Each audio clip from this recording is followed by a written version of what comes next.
That we have this question in our minds: am I really good enough? Am I pretty enough?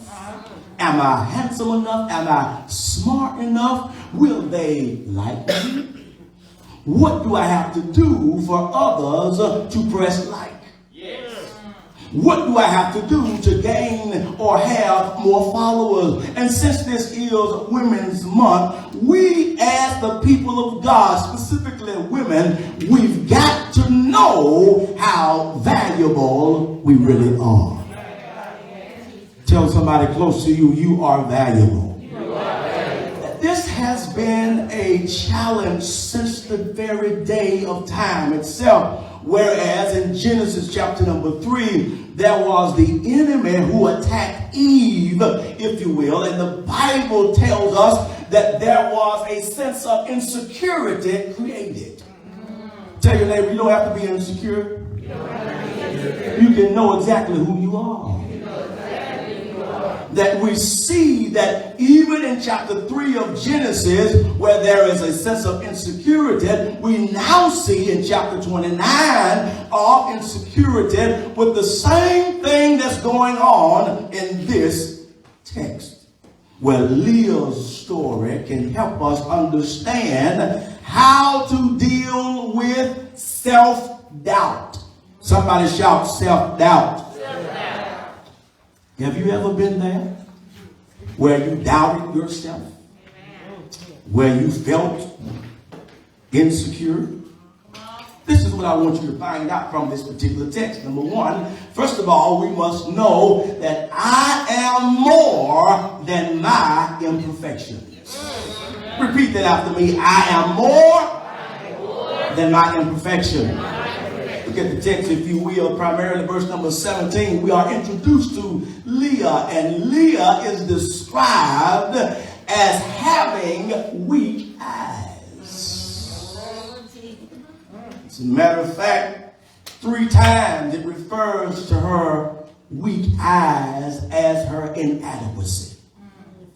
It's a difficult thing to walk around knowing how you are recognized. It describes her by the weakest area of her body, or the weakest area in her life, and it is known to be unattractive. Has anybody ever recognized you in an unattractive way?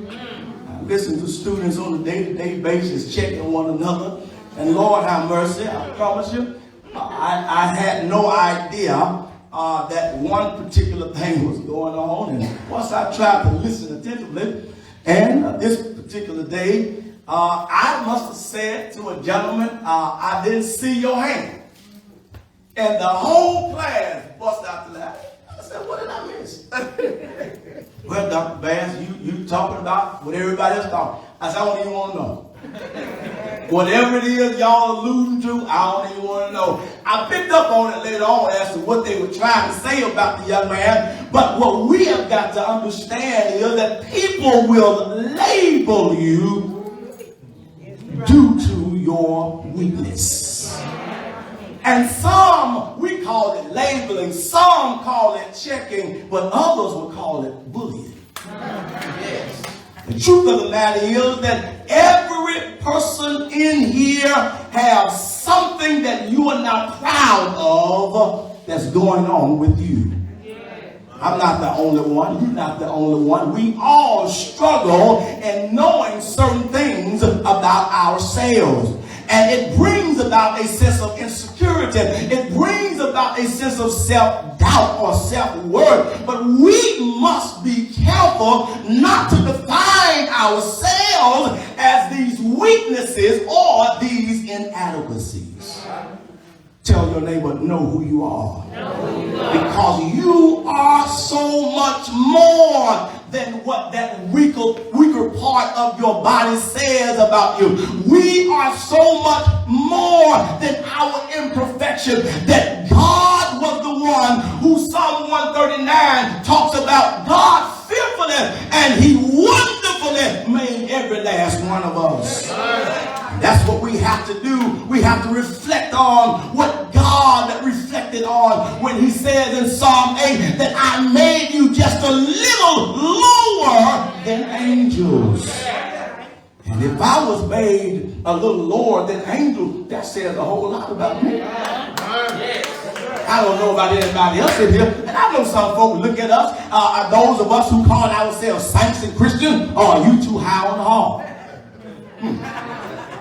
You too big for your britches. You mean to tell me if I don't think anything about myself, I'm thinking more highly of my... No. Because I know that I'm handsome. Because you know that you're beautiful. You know that you're pretty. Nobody has to tell you. You can look in the mirror yourself and tell yourself, I am fearfully and wonderfully, hallelujah, made in his image. You are that's what God says about you, that you are my child. God says you are fearfully and wonderfully made. God said that you are the redeemed. God said that you are forgiven. God said that you are beautiful. God said that you are the one that I've chosen for such a time as this. And I know the thought. This is what God said. I know the thoughts and the plan that I have for you. And I remind you that you are God's masterpiece. I need to tell somebody that you need to hear that this morning. You are God's masterpiece. Regardless to what the enemy has said about you, you got to know that you are more than your imperfections. Not only that, but you're more than any other comparison. Why would you compare yourself to folk that don't like you? Somebody shout, I'm more than. And if you look at verse number 16 of our text, it says, now Laban had two daughters. The name of the older was Leah and the younger was Rachel. Verse 17 says that what happens is one daughter has weak eyes. Rachel, the Bible says, has a lovely figure and was beautiful. One of the things that breeds insecurity is the issue of comparison. Why would you do that? You're gifted in your own way.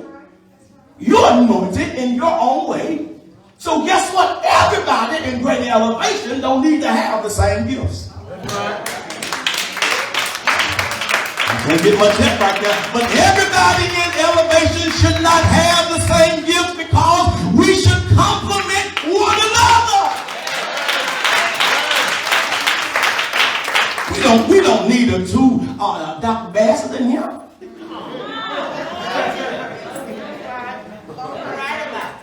Amen. Lord help me in here. We don't need two Bro Marios in here. Y'all ain't saying that. We only need one. I know we don't need two Bassett's. My God, I can barely deal with that myself. Tell somebody we only need one. Lord have mercy. Then let alone got a little John Jr. around here. Split image just about of his dad. Come on here. Lord help us here. We only need just one. And I don't know if any of you recall the story of Venus and Serena, these Williams girls, and these two sisters that grew up in California. They became stars in tennis. And listen, these both, they are sisters growing up in the same household, but one had a vendetta, if you will, or one looked down upon herself. Take the word vendetta out. One looked down upon herself due to the way her sister was built. Serena goes on to say that, thank you, that this was her older sister, and her sister helped her to clarify who she really was. Here's what she said. She said, I'm struggling here because it seems like I don't have anything. Her older sister said, well, you're not Venus. You're never going to be Venus. You're never going to be thin like she is. You're never going to be as tall as she is. And there is nothing wrong with the way you are. That's what somebody needs to hear right now. There is nothing wrong with the way you are. I mean, we might as well get it. Some folks gonna be skinny. Some I don't want to say that word, but some folk going to be big bone. How about that? Some folk going to be dark, some folk going to be bright, some folk going to be tall, some folk going to be short. Just own up to it. I am who God created you to be. And that's when you know you can walk around in freedom, when you can understand who God has created you to be. Yes, God. Yes, God. Tell your neighbor, you can't be nobody else. Look back at him and say, but yourself. That comparison, and somebody needs to put this on your Facebook page, Instagram, or however you do it. Somebody needs to understand that comparison is the enemy of joy. Comparison is the enemy of joy. Why would Greater Elevation try to be like another ministry?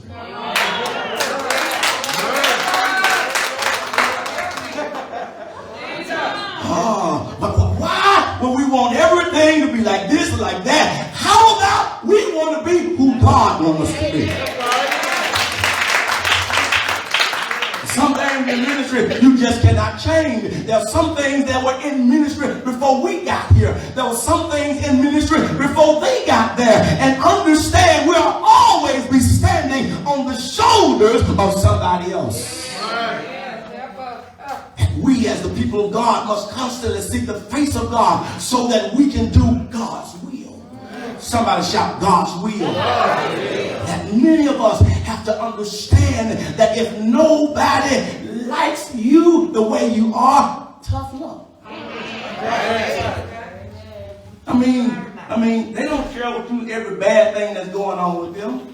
You know, because what happened in life is, I'm getting that, what happened in life is many of us, we only see the facade of certain people. Amen. We don't see the downside. I mean, everybody ain't going to post bad stuff going on in their life. When the last time you saw somebody post, I just went into the negative in my bank account? I mean, have you ever seen that? I'm a negative $110. You ain't gonna see that.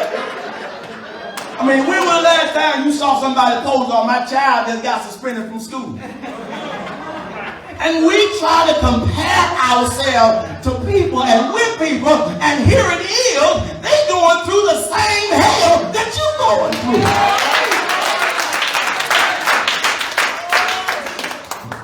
We as people of God have got to understand that there is no joy in comparison. Not only that in this particular text, but what I see is that we need to understand that we are more than what people say about us. Tell somebody you are more. You are more. That's what we don't get right now. Verses 21 through 25 in chapter 29 of Genesis of our text, we enter what we see now, the scene of the life of Leah. Somebody shout Leah. Yeah, we've already seen what the downward side is, and we've already seen what the upward motions are. And now here is a comparison to the sister. And the Bible talks about Leah's father who has introduced her, amen, Laban as the father. And then the Bible says that Laban, when you read the story, there are those young men, there's a young man who comes to the scene. Somebody shout Jacob. Jacob shows up. The Bible says that he sees who? Rachel. Somebody shout Rachel. He falls in love with Rachel and he wants to marry Rachel. But the biblical custom in this time, the Bible tells us or teaches us that in order for a man to have a woman, especially if the father is still living, he has to bring the father what? A gift. Somebody shout a gift.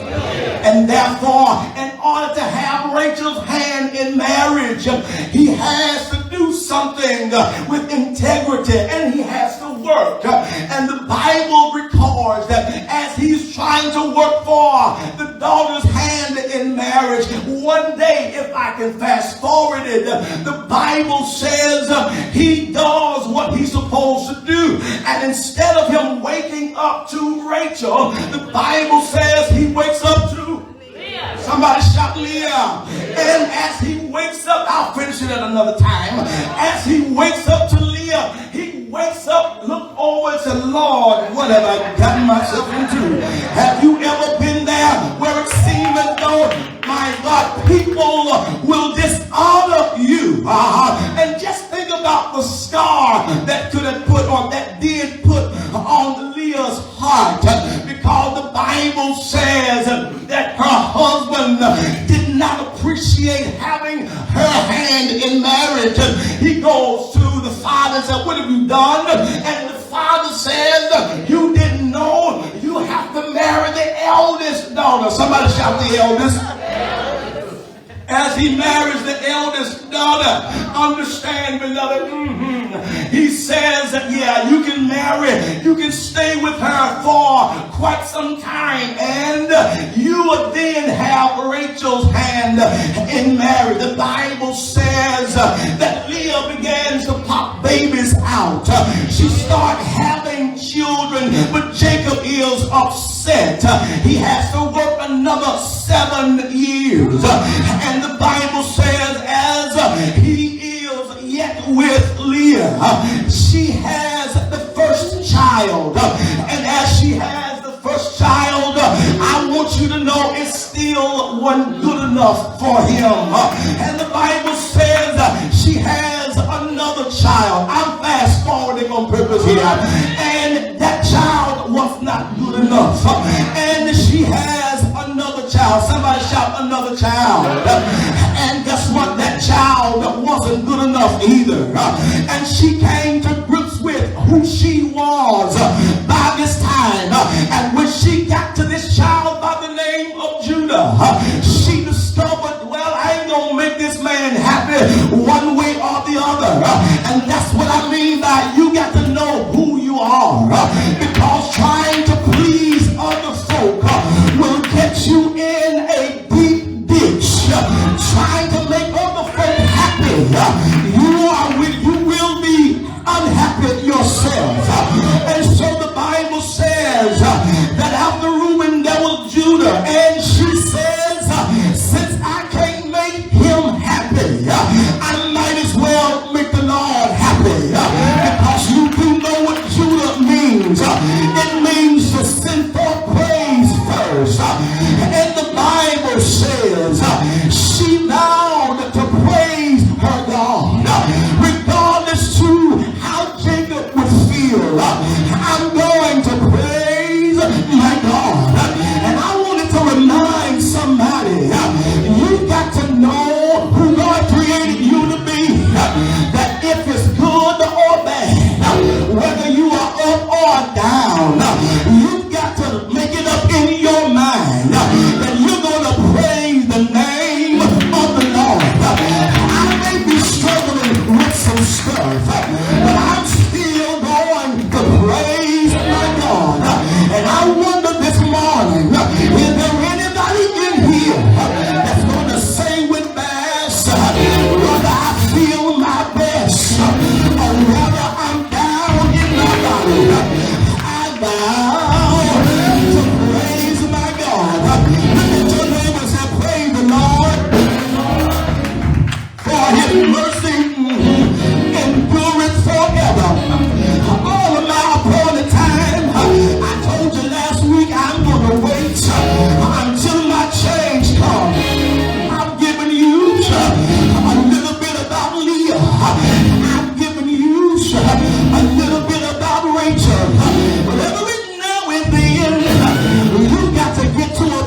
neighbor, know your worth. When you know who you are and whose you are, nobody can crack that spirit that God placed upon you. I said, when you know who you are and whose you are, nothing or nobody can come between who God has created you to be. I want you to know that you were worth saving. Thank you, God. You were worth dying for. God allowed you to be here for a reason. Too many folk walking around feeling sorry for themselves. Why is your head down? Why? Why is it that every day is a bad day? Why? Anytime you have breath in your body, it's a good day. Anytime you have breath in your body, it's a good day. Sometimes you gotta press your way through. Better say that again. Sometimes you gotta press your way through.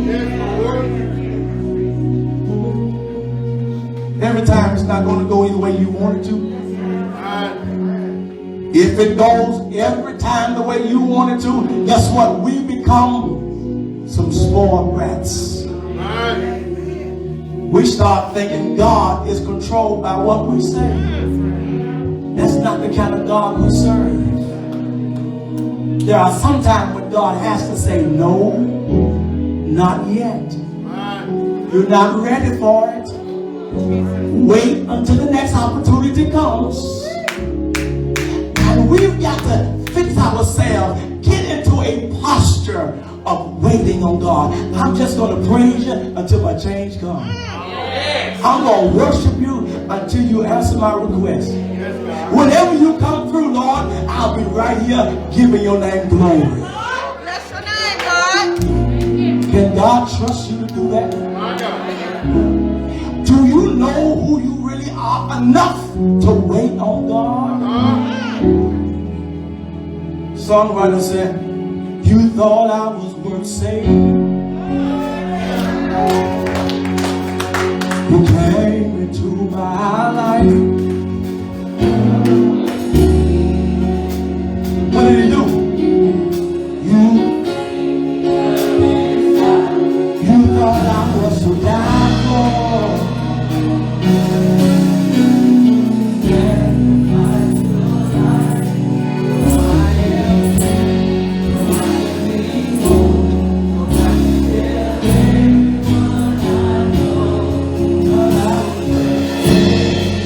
The doors of the church are open. Maybe someone needs to come today. If you're not saved, today is a good day to come. If you're out the ark of safety, today is a good day to come. Whatever it is you need to come from, why don't you come today?